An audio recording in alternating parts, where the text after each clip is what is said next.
Children, now let's talk about part 2 of evolution, a quick revision.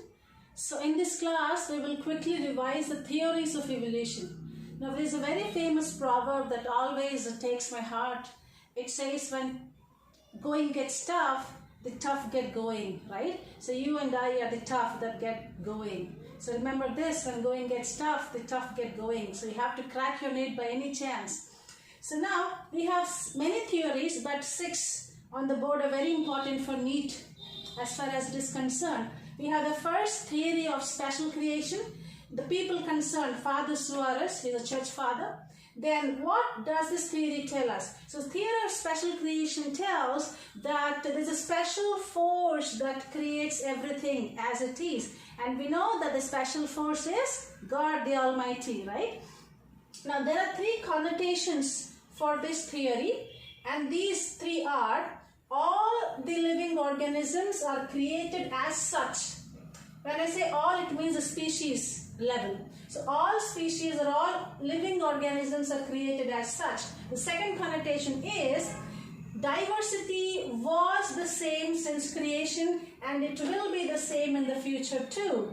Then third connotation tells us that Earth is not 4.5 billion years old. Instead, it is 4,000 years old. We have to memorize these 3. The second theory is theory of catastrophism.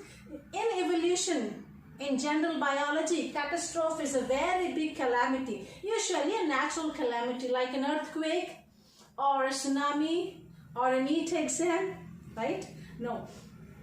The pandemic, the coronavirus, that. Now this theory of catastrophism was put forward by George Cuvier. He's called the father of modern paleontology. You know, paleontology is the study of fossils. We will study about them in the next classes.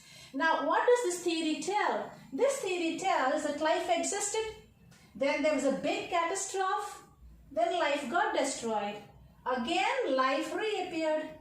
So does this theory talk about the origin of life? No. It only tells that life somehow existed, then is destroyed, then again came back. Next is theory of Panspermia. This was put forward by Richter.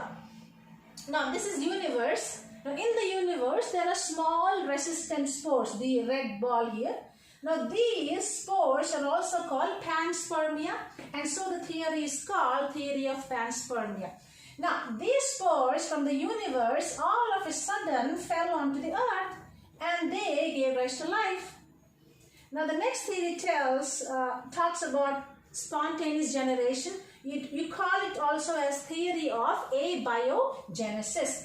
This was put forward by many scientists. 3 are on the board: Aristotle, Thales, Plato. Now this theory tells that non-living things give rise to living things. You can say water gave rise to life, a pen gave rise to life, the board gave rise to life. This theory talks about that. Now here A refers to no. Biogenesis, bio is life, genesis is production. So this theory tells no life gives rise to life.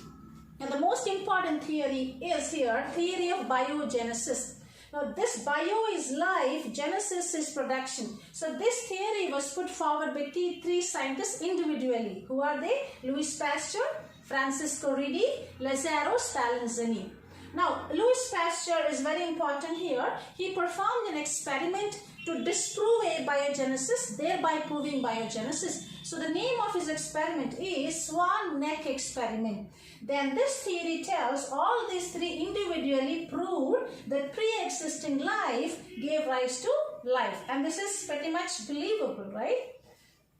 The last and the most important theory as far as NEET exam is concerned is theory of origin of life.